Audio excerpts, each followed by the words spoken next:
As a child in Uselu, young Idia sat by the fire, watching her mother grind herbs under the moonlight. She learned the secrets of plants that healed or harm. She listened to the whispers of elders who spoke of spirits and unseen forces. She trained in the ways of the warrior, her hands steady on the hilt of a blade. But even then she knew she was destined for more. Welcome to Afrika-Timewalk.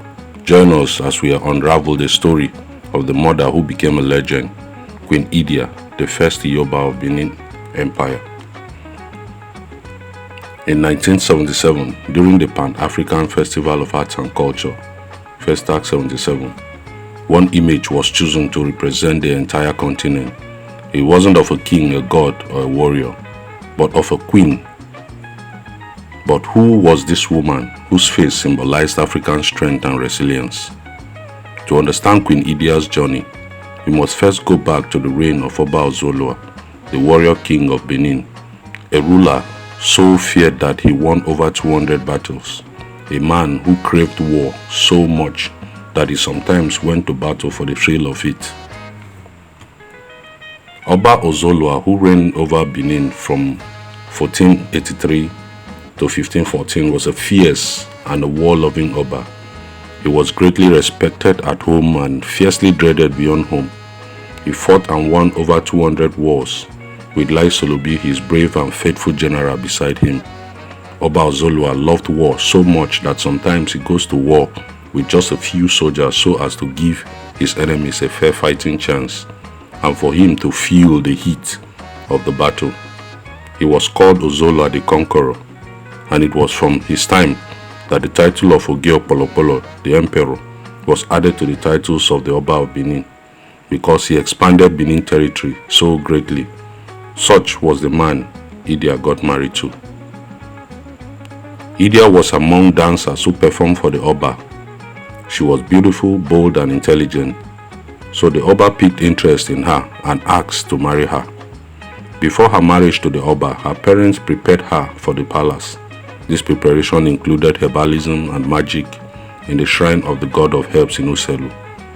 With her magical powers, intelligence, and strength, she joined her husband to wars and also became a well-revered emissary of Oba Ozolwa. Oba Ozolwa had many sons who were made chiefs in different conquered territories, but there was a play of destiny among his first three sons. Ogidogbo was his first son, followed by Osawe and Aruanruan. There was no contention about who was going to be the heir to the throne. One day the three sons were playing and challenged themselves to test their strengths. They were to jump a pole. Osawe and Aruanruan jumped first before Ogidogbo, who fell and fractured his legs. Ogidogbo became crippled and lost his right to the throne. Most nobles accused Queen Idia, who was the mother of Osawe, of using her magical powers to cause the accident. There was an issue of seniority between Aruanruan and Osawe. They were both born the same day. Aruanruan was born first, but was not announced early enough to the Oba. But immediately Osawe was born, he was announced to the Oba. This was not an issue until Ogidogbo became incapacitated by his accident. At a very young age, Aruanruan, who was very intelligent and logical, was sent to Portugal to learn the ways of the Portuguese, who was then a close ally to the kingdom. Osawe grew in the palace and was taught leadership and the politics of the palace by his mother, Queen Idia. He was very conversant with the royal guards and the Oba soldiers. Aruanruan came back from Portugal and was determined to take over the throne. So he made several attempts to assassinate Osawe but failed.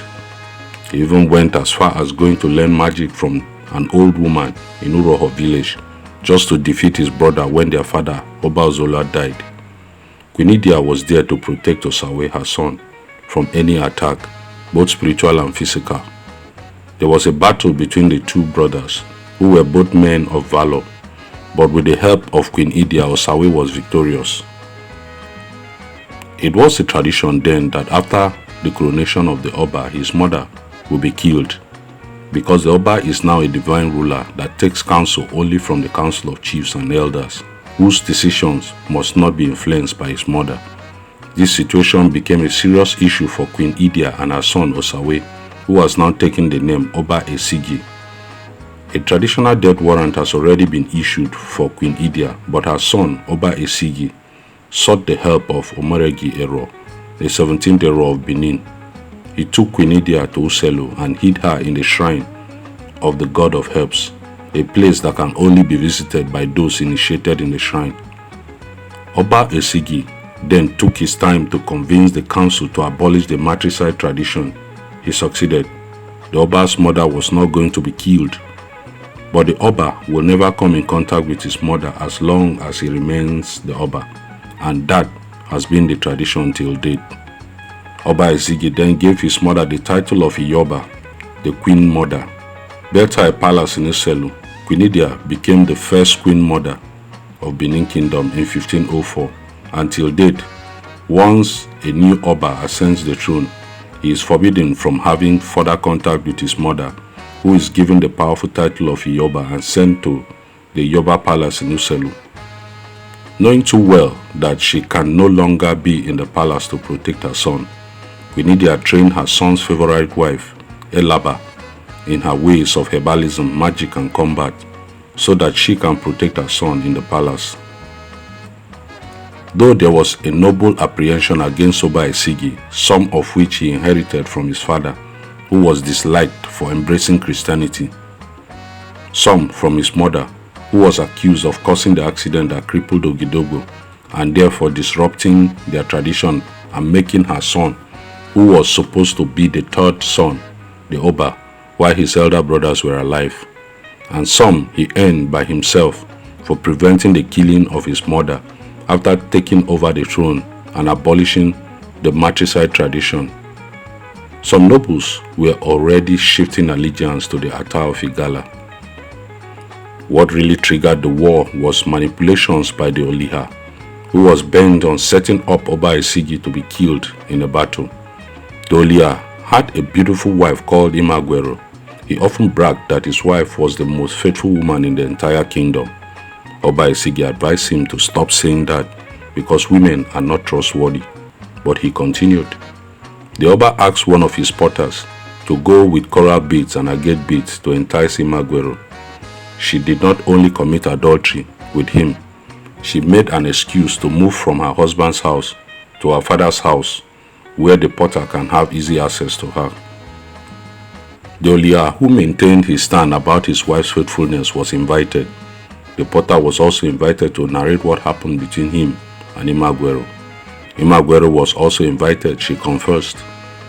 The Oliha immediately ordered his wife to be strangled. He did not only stop at killing his wife, he sent his servant to inform the Ata of Igala that the Oba was preparing to invade his country, that he should prepare to defend himself. The Ata of Igala immediately mobilized and marched towards Benin. The Oliha again sent his servant to report to the Oba that the Igala troops are marching towards Benin to invade Benin.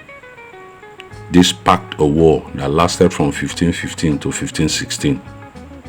The strength of the Igala troops depended heavily on the bravery and valor of the general leading them. Queen Idia came from Uselu with her soldiers and led the Benin troops to the battle. She targeted the general. One of her servants, a female soldier, killed the Igala general. This weakened the defenses of the Igala side, and the war was won by the Benin. The victory was also due to the support of the Portuguese missionaries who fought beside the Benin troops using guns and cannon. Queen Idia, who is also known for introducing the Ekasa dance, a special ritual dance which formed part of the royal ceremonies till date, died peacefully in 1550. So now, when you see this face, you don't just see a mask, you see a warrior, a strategist, a mother, and a legend. What do you think of Queen Idia's incredible story? Let us know in the comment, and if you want more untold African history, don't forget to like, share, and subscribe.